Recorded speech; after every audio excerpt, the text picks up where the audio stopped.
The Zenfone 8. Is it good? Is it bad? Is it flipping awesome? Well, let's find out.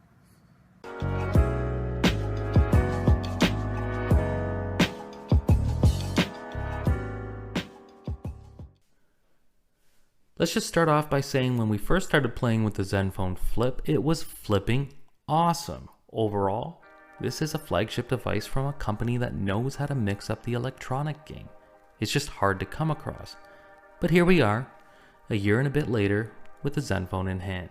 Now, everything is a bit of a mixed bag with this phone, and it's kind of like that in every department. So let's just take a look at this segment by segment.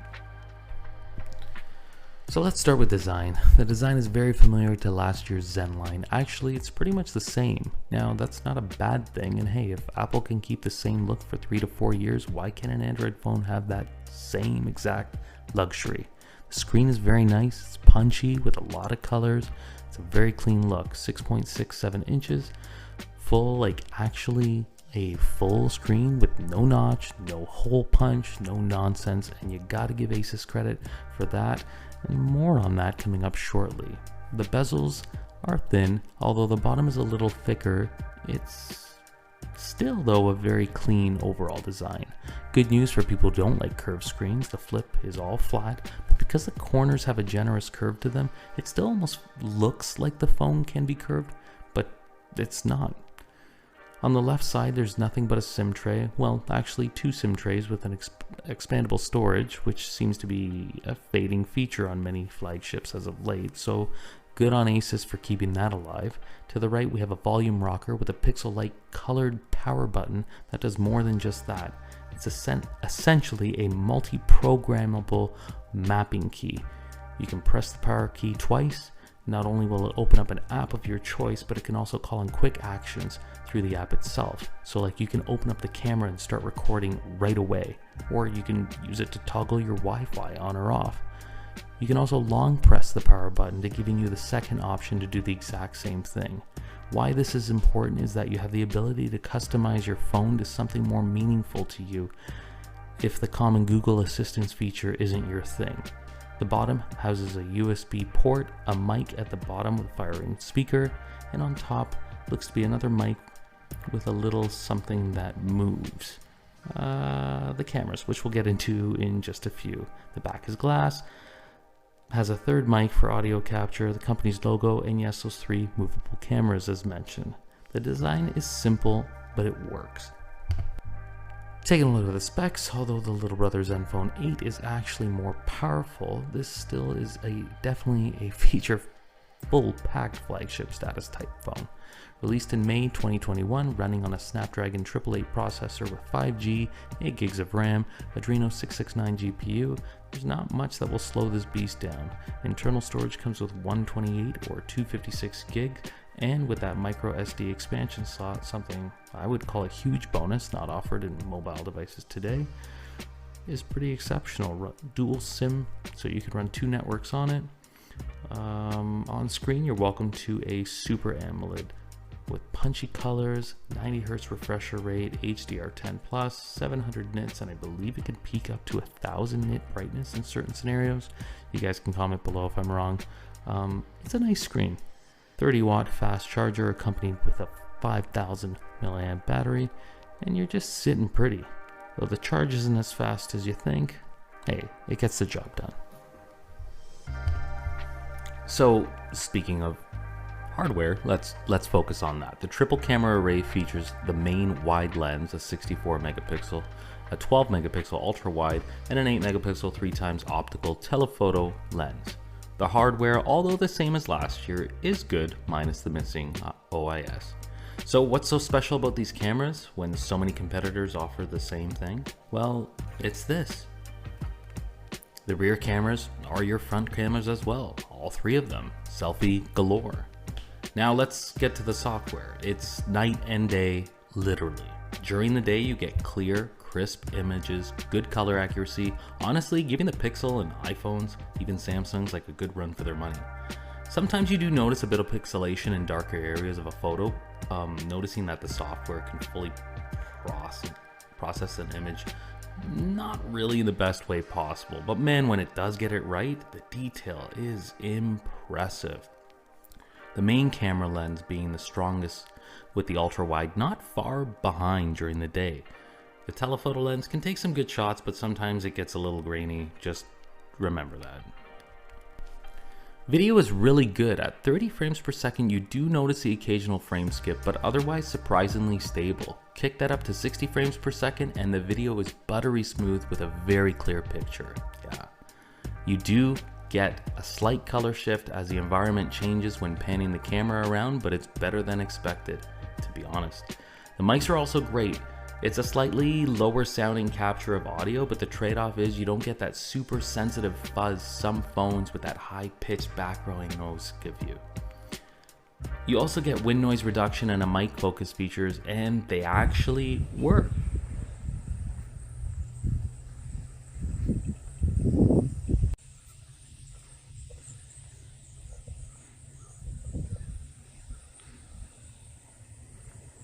It's a nice touch for anybody who likes to record outside. Asus is really starting to kind of feel like what LG was when they were around. A bringer of useful options that can have a serious impact on your photos and videos. Now remember, grainy, well, that's the part that's not so good. Once the night hits, everything seems to just fall apart. Images look blurry or smeared and often way too noisy for their own good with little to no detail. It's a shame because if Asus had just focused a little more on cameras, this phone could easily be on many people's wish list. It's got so many other things going for it, we just wish they put a little more effort into this department.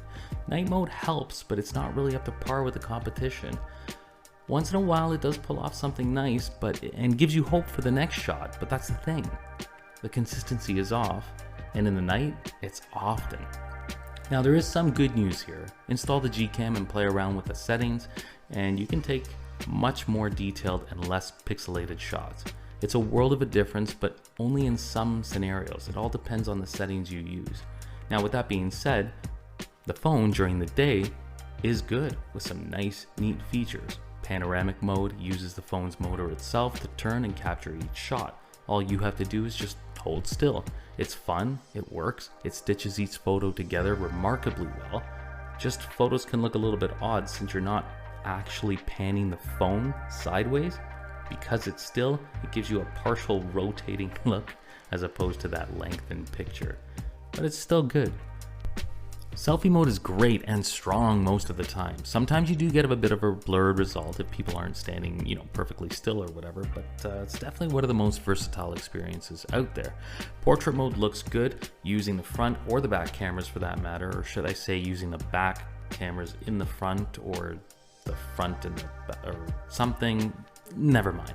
The ultra wide lens lets you add even more people into the shot, show yourself with some people and the environment behind you. You get it. There's options you get with all of this, and without having to sacrifice any screen real estate is golden. That's the true shining point of this phone, is exactly that. No one else in the mainstream market is offering this, which is why we're a little bit shocked as to why there hasn't been an announcement of a Zenfone 9 Flip. Now, we know that these kinds of phones are not as widely available as they should be, but we also understand that not everyone would go for a device with movable parts. Usually not IP68, they're a little more fragile, they're thicker, heavier, and so on. But this phone feels good in the hands and it doesn't feel too different from what's out there. So why Asus? Why quit when you're onto something? Okay, long story short, daytime pics are good, nighttime pics are yeah, but better with Gcam. But we would still say the experience, especially with the flip mechanism, is a good experience and great for content creators. But keep one thing in mind. So far when using social media, the cameras when on selfie mode seem to just default to the ultra wide. If anybody knows how to change this in the settings or anything, please just throw some comments below. Let's talk sound. Well, let's listen to sound. The Flip is fitted with 2 stereo speakers. At first they sounded loud with a bit of tin-like noise to it, but after a little configuration, they are fairly decent at picking up all the highs and lows with a pleasurable listening experience. Not the best, but really good. Have a listen for yourself.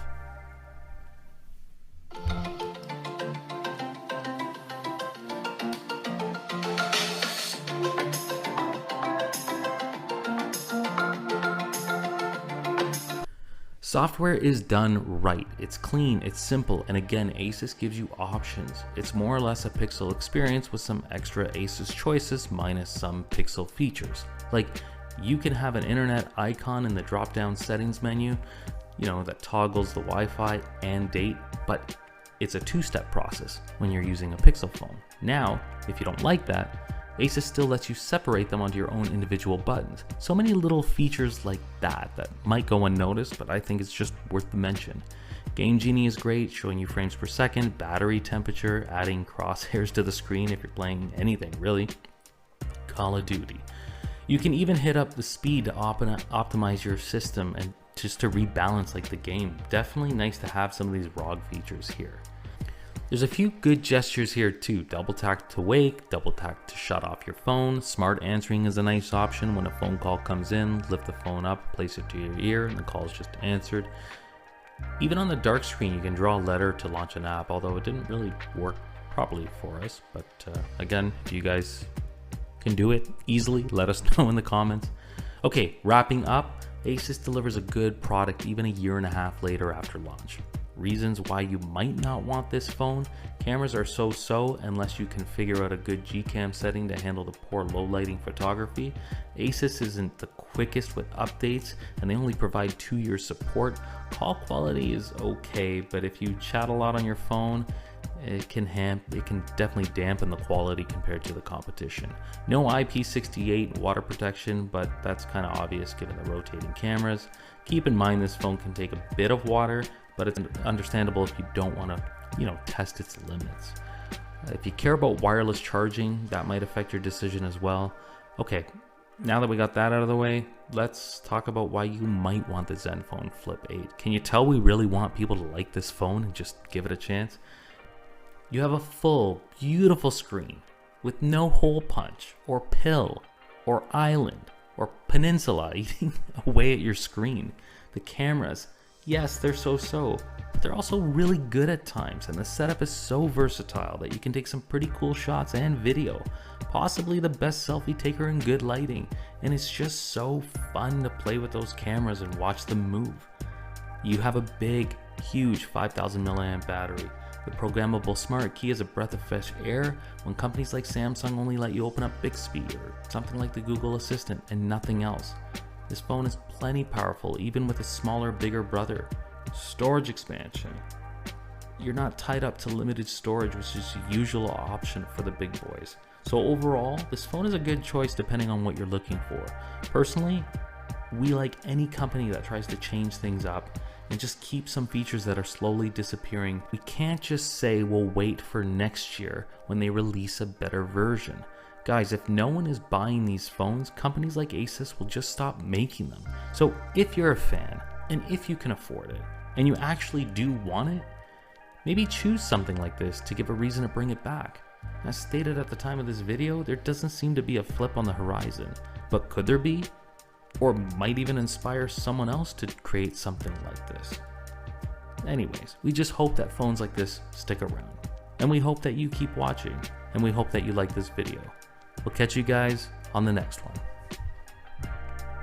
Cheers.